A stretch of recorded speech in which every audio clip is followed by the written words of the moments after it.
Cesc Fàbregas es un futbolista excepcional cuya carrera ha sido muy buena, pero a la vez siempre contará con una gran espina. El centrocampista catalán no logró brillar en el club de sus amores, de hecho, terminó muy mal con su ídolo de la infancia. Pero, ¿qué le pasó Cesc Fàbregas con Guardiola? ¿Por qué le tiene mucho más cariño a Mourinho? ¿Hizo bien Cesc en volver al Barça? ¿O debió aceptar la oferta del Real Madrid? Muchas preguntas, pero te voy a dar la respuesta a todas. Bienvenido a Historias de Venom.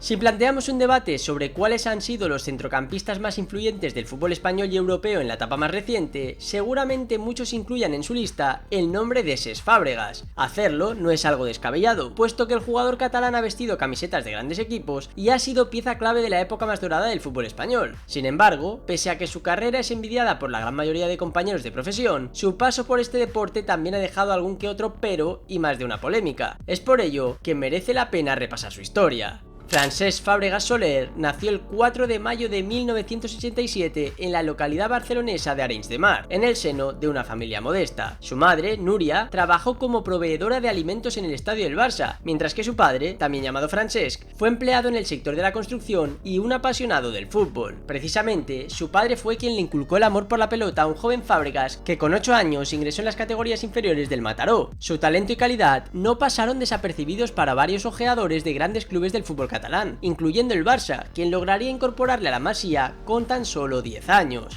Cesc Fàbregas no necesitó periodo de adaptación en esta nueva etapa, muy pronto empezó a brillar. De hecho, en una de las temporadas llegó a anotar 20 goles siendo centrocampista. En el fútbol base culé coincidió con Leo Messi, Víctor Vázquez, Marc Valiente, Marc Pedraza o Gerard Piqué, formando así un equipo cadete conocido como el de la generación del 87. Aquel grupo de jóvenes jugadores arrollaba e invitaba al Barça a frotarse las manos pensando en la enorme proyección de todos esos chicos. No obstante, con tan solo 16 años, la vida de Fàbregas daba un giro repentino. El Arsenal de Arsène Wenger y Thierry Henry llamaba a su puerta. Imagínate la situación, uno de los mejores equipos de Europa por aquel entonces te quiere, pero al mismo tiempo estás en el club de tu vida, que también es un equipo grande. Aún así, sabes que en el Barça es muy complicado llegar arriba, puesto que en el primer equipo ya estaban Xavi Hernández y Andrés Iniesta, y junto a ti llegaban muchos otros futbolistas que estaban dejando buenas sensaciones. La tesitura no era sencilla. ¿Me voy a Inglaterra a un proyecto que tienen diseñado para mí? ¿O por el contrario, me quedo en el Barça y peleo hasta esperar una mínima oportunidad?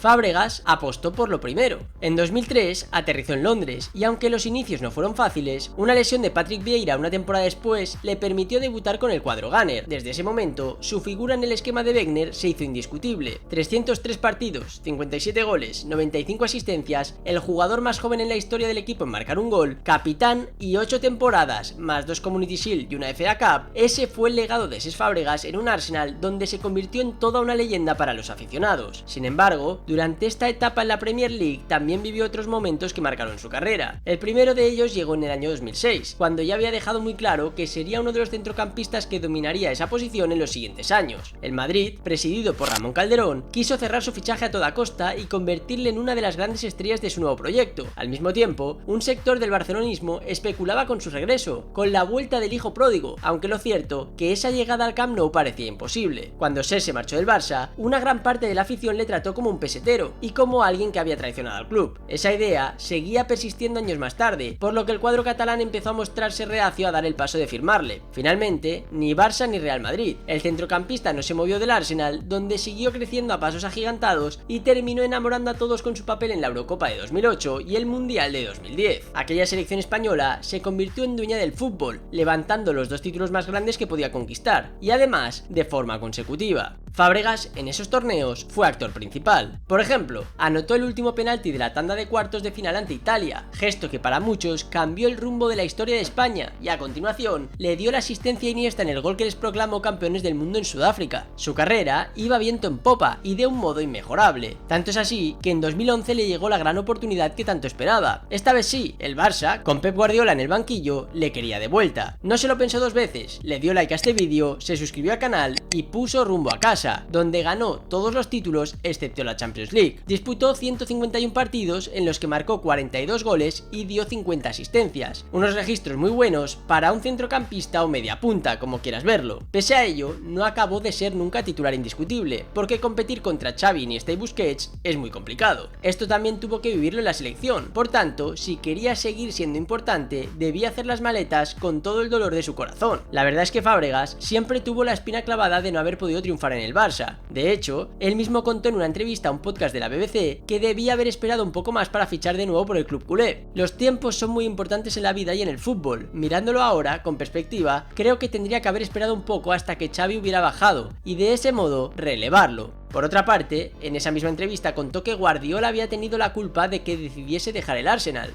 Pep Guardiola fue una gran influencia en el fichaje, era mi ídolo cuando era pequeño, llevaba el número 4 por él, jugaba en su posición, me llamó mi héroe, me explicó cómo jugaba su equipo y además tenía un montón de amigos allí. Todo eso influyó mucho en la decisión. Curiosamente, la relación entre Guardiola y Fábregas no terminó siendo la mejor, solo hay que escuchar unas nuevas declaraciones del futbolista en 2020, un año más tarde de haber finalizado su etapa en el Chelsea, y es que después de despedirse del Camp Nou, se convirtió en un soldado de Mourinho en el cuadro blue, conquistando títulos como la Premier, y a tenor de las palabras que te digo, el entrenador portugués se portó con él mucho mejor que el propio Pep Guardiola. Mourinho fue quien más me inspiró a salir del Barça, me dijo que nos las habíamos tenido en el campo cuando él estaba en el Chelsea y yo en el Arsenal, y luego cuando él entrenaba en el Madrid y yo estaba en el Barça, pero que para él todo terminaba ahí, y me contó su proyecto. Prioricé lo profesional, y hoy en día me sigo escribiendo con él y lo considero un amigo, me ayudó mucho en su momento, y puede que con él jugara una de mis mejores temporadas. Con Guardiola no hemos vuelto a hablar, hay cosas que pasaron de las que no tengo por qué hablar,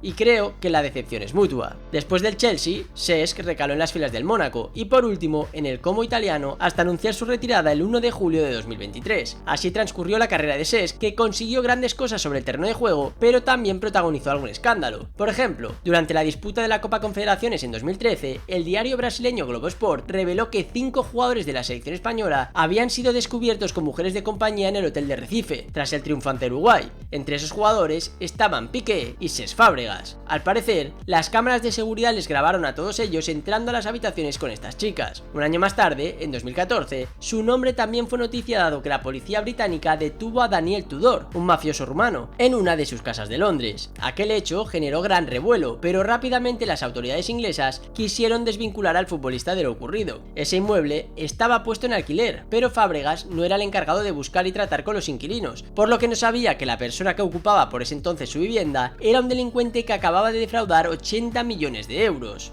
En fin, Cesc Fábregas, un tipo que tuvo que vivir, en cierto modo, a la sombra de Xavi e Iniesta, y su caso recuerda mucho al de Bojan Kirkic, un joven canterano culé que sí logró dar el salto al primer equipo azulgrana, pero la sombra de Messi y la presión acabaron pasándole factura y dinamitando su trayectoria deportiva. Si quieres saber más sobre ello, te invito a que veas el vídeo que te dejo en las tarjetas. ¿Y a ti? ¿Qué te ha parecido la carrera de Cesc? ¿Crees que el Barça se equivocó en dejarle ir? Te leo en comentarios, y si te ha gustado el vídeo, no olvides suscribirte y darle like, y si te interesa seguir la actualidad del Barça, te invito a seguir también el canal del Spider Culé. Gracias por verme, recuerda que esto no es nada sin ustedes, y nos vemos en próximos vídeos aquí, en Historias de Venom.